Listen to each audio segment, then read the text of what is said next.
Dios les bendiga, mis queridos hermanos y hermanas en Jesucristo. Bienvenidos y bienvenidas a la meditación del Evangelio del día. Les saluda Carlos Pauta.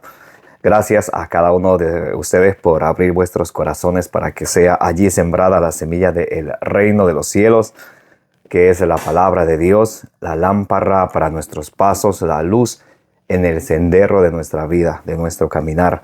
Nos dice el Salmo 119, versículo 105.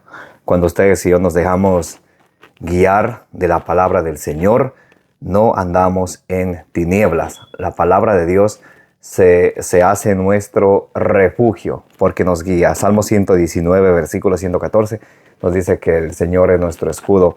Él es nuestro refugio. Yo espero en tu palabra. Por eso, mis queridos hermanos, es hermoso alimentarnos de la palabra del Señor, para que ustedes y yo, alimentados por ella, perseveremos y demos mucho fruto, como dice allá en San Lucas capítulo 8, versículo 15, y así, perseverando en ella, demos mucho fruto y alcancemos la meta de nuestra fe, que es la salvación de nuestras almas, nos dice 1 Pedro 1:9. Esa es la meta de nuestra fe. Por eso es que tenemos que alimentarnos de la palabra de Dios, por eso es que tenemos que perseverar en ella para dar fruto, para llegar a nuestra meta. Esa es la meta de todo cristiano, alcanzar la salvación de nuestras almas. En el nombre del Padre, y del Hijo, y del Espíritu Santo. Amén. Repitan conmigo: Santo y Divino Espíritu de Dios, destruye en mí toda indiferencia, toda pereza espiritual, toda tiniebla de confusión. Lléname plenamente de tu luz, de tu sabiduría, de tu conocimiento, para que, alimentados y guiados por la palabra del Señor, perseveremos en ella, demos mucho fruto y alcancemos la meta de nuestra fe, que es la salvación de nuestras almas. A ti, Divino Espíritu, que eres Dios y siempre nos acompañas, a ti sea el honor, el poder, la adoración, la gloria, la alabanza, la exaltación, por los siglos de los siglos. Amén. Lectura del Santo Evangelio según San Lucas. Gloria a ti, Señor. A continuación se fue a una ciudad llamada Naín. Iban con él sus discípulos y una gran muchedumbre. Cuando se acercaba a la puerta de la ciudad, sacaban a enterrar a un muerto, hijo único de su madre, que era viuda. Lo acompañaba mucha gente de la ciudad. Al verla, el Señor tuvo compasión de ella y le dijo: no llores. Y acercándose tocó el féretro, y los que lo llevaban se pararon, y él dijo: joven, a ti te digo, levántate. El muerto se incorporó y se puso a hablar, y él se lo dio a su madre. El temor se apoderó de todos y glorificaban a Dios diciendo: un gran profeta ha surgido entre nosotros, y Dios ha visitado a su pueblo. Y lo que se decía de él se propagó por toda Judea y por toda la región circunvecina. Palabra del Señor. Gloria a ti, Señor Jesús. Mis queridos hermanos y hermanas, hoy martes 17 de septiembre del 2024 estamos meditando el Santo Evangelio según San Lucas, capítulo 7, del versículo 11 al 17. En este pasaje de la Escritura nos muestra la resurrección del hijo de una viuda de Naín, la misericordia del Señor y ese amor tan grande del Señor que viene al encuentro del sufriente, al encuentro del que viene a darle consuelo al que está dolido, al que está débil. Ese es el amor del Señor. Por eso, cuando ustedes y yo estamos pasando por muchas pruebas, tengamos en cuenta algo, que nunca estamos solos, jamás estamos solos. El enemigo, el diablo, En 1 Pedro 5:8 dice, él anda como león rugiente, buscando a quien devorar. Él lo que quiere es que nosotros perdamos la calma, atacándonos con preocupaciones, con ansiedad, con baja autoestima, para hacernos creer que no hay solución, que nadie nos quiere, como que si Dios se hubiera olvidado de nosotros. Eso es lo que quiere el diablo. Mas Jesús hoy viene y nos recuerda que Él está siempre con nosotros. Durante nuestros sufrimientos, cuando estamos pasando momentos duros en nuestra vida, que los vamos a tener o los estamos pasando ahora, el Señor siempre viene a nuestro encuentro para consolarnos, para fortalecernos. Miren cómo empieza diciendo el Evangelio de hoy. A continuación se fue a una ciudad llamada Naín. Iban con él sus discípulos y una gran muchedumbre. Iban con él los discípulos del Señor, los que escuchaban la palabra del Señor, los que se dejaban iluminar de sus palabras, los que se iban profundizando en el Evangelio de nuestro Señor Jesucristo. Y también iba la muchedumbre. Iba la muchedumbre, los que escuchaban de él, e iban a ver qué más hacía. Como muchos de nosotros, a veces podemos ser discípulos del Señor o también podemos estar en el grupo de la muchedumbre. Que Dios permita que todos seamos discípulos del Señor. Y podríamos decir, eso yo sí soy. Pero vamos a analizar a ver si soy discípulo del Señor o soy muchedumbre. Con mis labios puedo decir, yo soy discípulo del Señor. Y eso está bien. Pero ahora con mis hechos, con las acciones. ¿Amas al Señor? Alguien puede decir, yo sí amo al Señor. Seguro que amas al Señor. Segurísimo. ¿Y segurísima que amas al Señor? Sí, amo al Señor. Ok, perfecto. ¿Escuchas el Evangelio del día diario? Diario. ¿Lees la palabra de Dios diario? Algunos pueden decir, sí, claro que sí, y les felicito. Otros pueden decir de vez en cuando. Otros pueden decir cuando me nace, cuando me acuerdo. Muchos con los que yo siempre tengo conversaciones, la mayoría de muchos es cuando tengo tiempo o cuando me nace. Y otros dicen, no, yo no leo. Entonces quiero dejarles saber que cuando ustedes y yo decimos amo al Señor, tomen en cuenta esto, ustedes y yo decimos amo al Señor. Excelente. ¿Cómo vas a amar algo que tú no conoces? Si no lees Biblia, si no lees la Sagrada Escritura, si no tomas tu tiempo para hacer lección divina todos los días, ¿cómo vas a amar algo que no conoces? Y a veces cuando yo les pregunto a alguna persona que me viene, yo amo al Señor, ¿lees Biblia? ¿Te alimentas con la palabra del Señor? ¿Saben por qué? Porque San Jerónimo, un santo y doctor de la iglesia, decía, conocer las Escrituras es conocer a Jesucristo, y desconocer las Escrituras es desconocer a Jesucristo. Entonces cuando escuchamos, yo amo al Señor, y les preguntamos, ¿lees la Biblia? No, no leo. Entonces tú no amas a nadie. Tú no amas a Jesucristo. Sé sincero y sincera contigo. Tú no amas. Puede decir, yo sí amo. Y muchos dicen, yo amo, pero a mi manera. ¿Y dónde dice el Señor que uno puede amarle a su manera?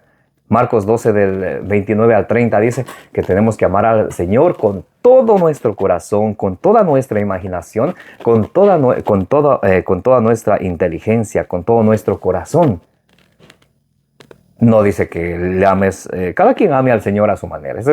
Eso es mentira del diablo. Tenemos que amar al Señor con todo nuestro corazón. Y para amar al Señor, tenemos que conocerlo. ¿Cómo vamos a amar a alguien que no conocemos? Sí, al Señor Jesús le conocemos a través de su Evangelio, a través de su palabra, leyendo todos los días. Nos vamos enamorando de la palabra del Señor, que sea nuestro refugio, que sea quien nos guía en nuestra vida diaria.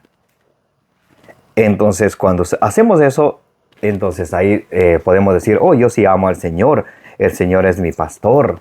Bendito sea Dios. Porque muchos, el Señor es mi pastor, nada me falta. Qué bonito. Qué bonito, Salmo 23. Pero ¿has leído el Salmo 23? ¿Has leído la Sagrada Escritura? ¿Lees todos los días? Por lo menos un capítulo diario, ya. Un capítulo diario. Entonces, lo que quiero sembrar en eso, no quiero que lo tomen como si fuera un reproche y se sienta mal. Oh, no leo, a mí me está diciendo, y bravísimos ahí detrás de la pantalla. No. Lo que estoy diciendo es que ustedes y yo no podemos amar a quien no conocemos. Y para amar a Jesucristo tenemos que conocerle. ¿Cómo le conocemos a Jesucristo? A través de su palabra, a través de la Sagrada Escritura. San Jerónimo decía, desconocer las Escrituras es desconocer a Jesucristo. Y conocer las Escrituras es conocer a Jesucristo. Entonces ustedes y yo, si conocemos a Jesucristo, podemos amarlo. Pero ¿cómo vamos a amar algo que no conocemos? Entonces, es muy importante, ¿ok?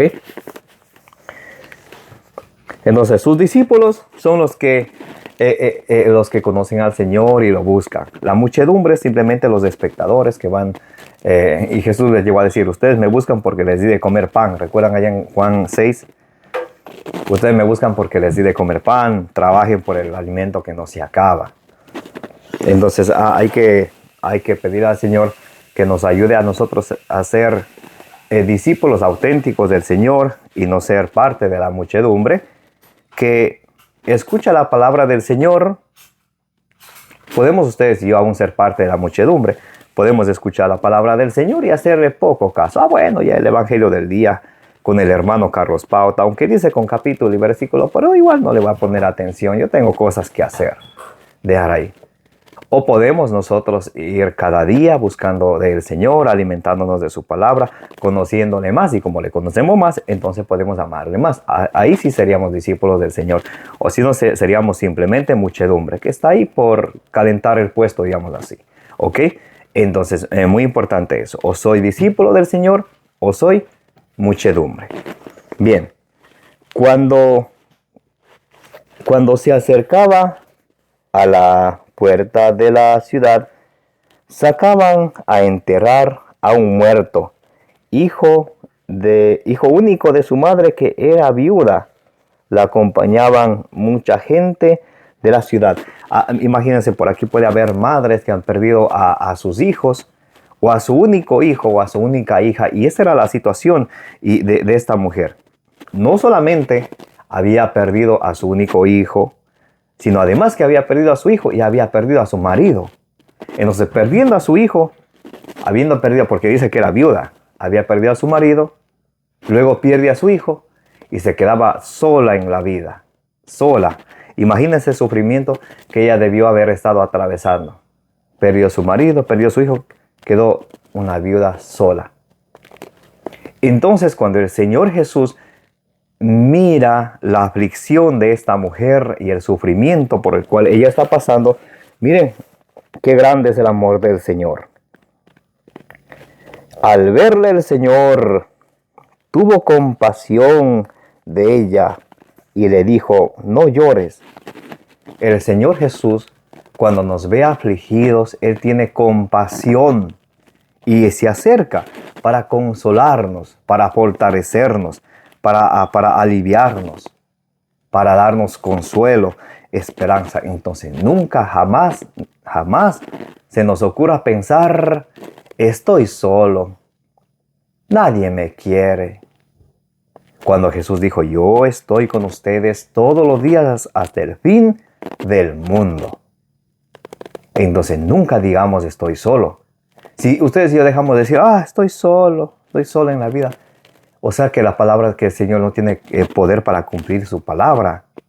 Él dijo, yo estoy con ustedes todos los días hasta el fin del mundo. Salmo 145, versículo 18 dice, cerca está el Señor de los que le invocan de corazón. El Señor está cerca de los que le invocan de corazón. Y Él se acerca a esta viuda viendo su dolor, viendo su angustia, le dice, no llores. no llores. Entonces se acerca a darle consuelo, y acercándose tocó el féretro. Los que llevaban se separaron, y él dijo: joven, a ti te digo, levántate. El muerto se incorporó y se puso a hablar, y él se lo dio a su madre. A la voz del Señor, el muerto resucita y se le entrega a su madre. Hace un momento ella estaba pasando por el dolor más grande de su vida, yendo a enterrar a su hijo único, y que se ha muerto su marido, se muere su hijo, y un momento después del encuentro de Jesús le da esa alegría al devolverle la vida a su hijo. Y eso el Señor puede hacer por ti y por mí. Solo que a veces nos falta, como decía el Señor, gente de poca fe. Somos nosotros gente de poca fe. Nos falta la fe.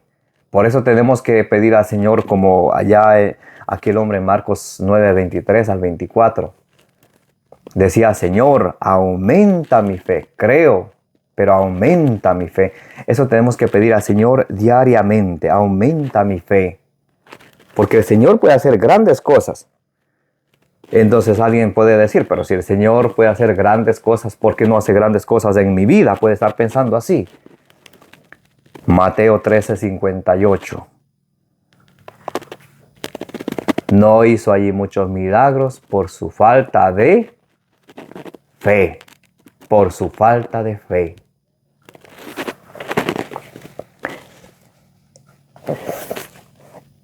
El temor se apoderó de todos y glorificaban a Dios diciendo: un profeta ha surgido entre nosotros, y Dios ha visitado a su pueblo. Y lo que se decía de él se propagó por toda Judea y por toda la región circunvecina.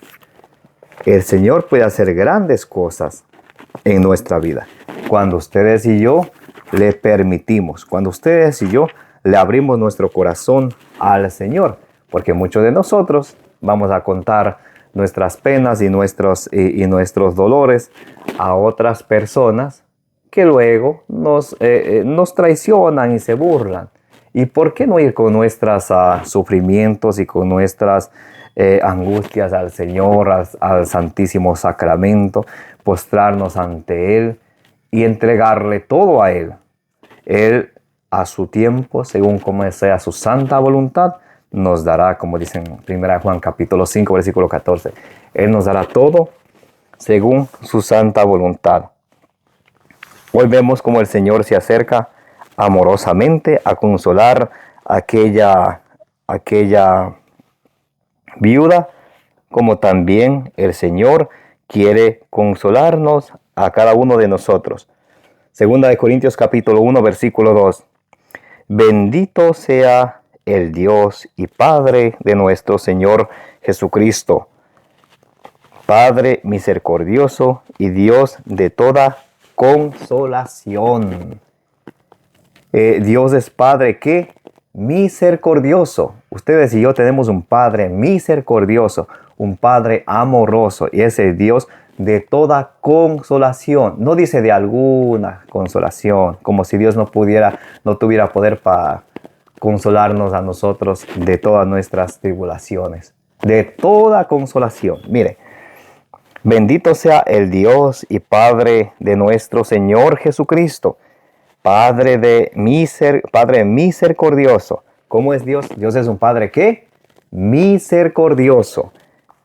Y Dios de toda consolación. Versículo 4.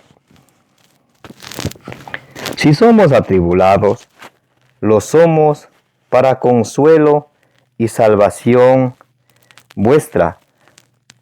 Si somos consolados, lo somos para el consuelo vuestro, que os hace soportar con paciencia los mismos sufrimientos que también nosotros soportamos. Entonces, cuando el Señor nos da pruebas, cuando el Señor nos da, nos envía alguna tribulación a nuestra vida, tenemos que soportarlo. ¿Qué? ¿Enojados? ¿Renegando de Dios? No, sino con paciencia. Tenemos que soportar con paciencia. El Señor nunca nos va a dejar solos, jamás nos va a abandonar. Segunda de Corintios capítulo 1, versículo 4 dice que nos consuela. A ver, les voy a leer desde el versículo 3. Bendito sea el Dios y Padre de nuestro Señor Jesucristo, Padre misericordioso y Dios de toda consolación, que nos consuela en toda tribulación nuestra, para poder nosotros consolar a los que están en toda tribulación. Dios nos consuela a nosotros en todas nuestras tribulaciones. ¿Para qué? Para que nosotros, a su vez, aprendiendo la misericordia de nuestro Señor, consolemos a nuestros hermanos que están pasando por tribulación. Por eso allá en Romanos capítulo 12, del versículo 14 al 16, nos dice San Pablo que lloren con los que lloran. Tenemos que ser misericordiosos. Jesús allí en las bienaventuranzas, Mateo 5, de 3 en adelante, bienaventurados los misericordiosos. Como Dios es misericordioso con nosotros, así Él quiere que nosotros seamos misericordiosos con los demás, que nos consuela en toda tribulación nuestra, para poder nosotros consolar a los que están en toda tribulación, mediante el consuelo con que nosotros somos consolados por Dios. Versículo 5. Pues así como abundan en nosotros los sufrimientos de Cristo, igualmente abunda también por Cristo nuestra consolación. Como abundan en nosotros los sufrimientos de Cristo, así también abundan en nosotros la consolación que viene de nuestro Señor Jesucristo. Por eso cuando a usted le presenten un Cristo que Dios es amor, Dios no castiga, pare de sufrir, tú tienes que ser feliz a tu manera, eso no es el evangelio de nuestro Señor Jesucristo de la Sagrada Escritura. Cuando ustedes y yo nos encaminamos en el camino del Señor, seguramente vamos a tener pruebas incluso más grandes que antes de conocerle al Señor. Porque tiene que haber pruebas, porque si no hay pruebas, ¿cómo se va a poner en manifiesto quienes somos fieles a Cristo, quienes permanecemos con Él a pesar de la prueba, quienes ponemos nuestra confianza en Él y quien no?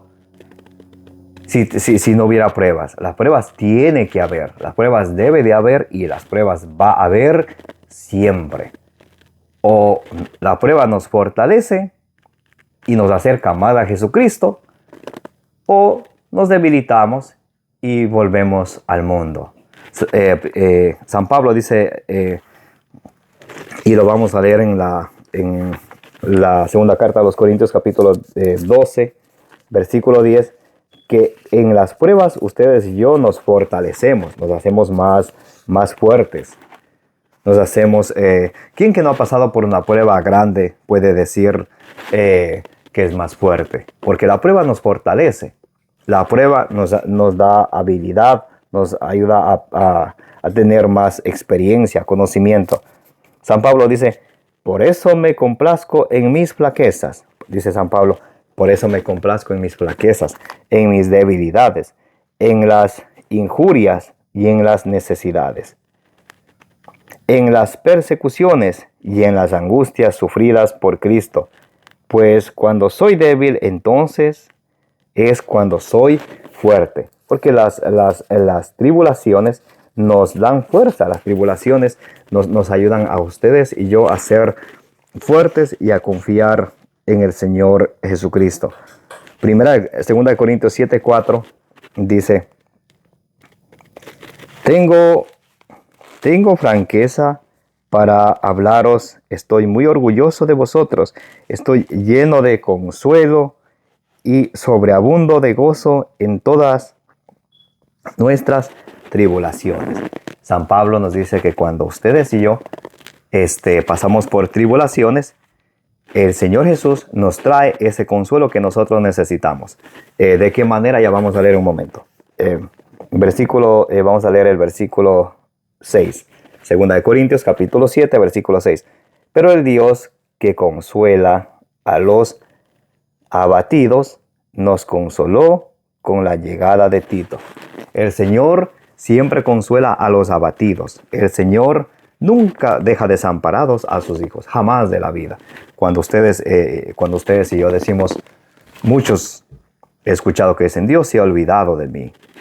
En realidad no ha conocido a Dios, porque Dios nunca nos abandona. Nosotros, segunda de Timoteo capítulo 2, versículo 13, dice, aunque nosotros seamos infieles, Él permanece fiel. Y para terminar vamos a leer Romanos capítulo 5, vamos a leer desde el versículo 3 en adelante. Miren lo que nos hacen las tribulaciones y los sufrimientos para nosotros. Romanos capítulo 5 del versículo 3 en adelante. Mas aún nos gloriamos hasta en las tribulaciones, sabiendo que la tribulación engendra la paciencia. Ustedes y yo nos gloriamos ¿en qué? En las tribulaciones, en las pruebas. ¿Por qué? Porque esas pruebas, esas tribulaciones hacen que ustedes y yo seamos más pacientes, que aprendamos a esperar más en Jesucristo. Imagínense que todo lo que nosotros deseamos se nos dé ahí. Entonces, ¿cómo vamos a desarrollar nosotros la paciencia, la perseverancia, la constancia? ¿Cómo? Si todo se nos da así de fácil. Por eso, los papás que dan de todo a sus hijos así de fácil, quiero un iPhone, toma, quiero un carro, toma, le está enseñando que no aprenda a ser perseverante, que no aprenda a tener paciencia. Y muchos de los papás reniegan con sus hijos que no tienen paciencia, pero si le hace la vida fácil, ¿cómo? Entonces va a desarrollar esa paciencia necesaria. Entonces la tribulación nos engendra la paciencia. La paciencia, virtud probada. La paciencia nos engendra virtud probada. Ustedes y yo necesitamos ser personas ¿de qué? De virtud probada. Fieles a Jesucristo, que a pesar de la tribulación, permanecemos fieles a Él. La virtud probada, esperanza. La virtud probada, esperanza. Miren, la tribulación engendra la paciencia. La paciencia, virtud probada. La virtud probada, la esperanza. Y la esperanza no falla, porque el amor de Dios ha sido derramado en nuestros corazones por el Espíritu Santo que nos ha sido dado. Por eso, mis queridos hermanos y hermanas, cuando ustedes y yo estemos pasando tribulación, acerquémonos al Señor. Salmo 34, 9 dice, haz la prueba y verás qué bueno es el Señor. Nunca estamos solos. El Señor hoy se acerca a nosotros con amor misericordioso para darnos ánimo. Cualquier situación que estemos pasando, aprendamos a esperar en el Señor, a confiar en el Señor, y Él nos dará a cada quien, como dice en 1 Juan 5:14, según su santa voluntad. Que la gracia de nuestro Señor Jesucristo, el amor del Padre, la comunión del Espíritu Santo esté con todos ustedes, como dice en 2 Corintios 13:13. Que la intercesión de la bienaventurada siempre Virgen María os acompañe siempre.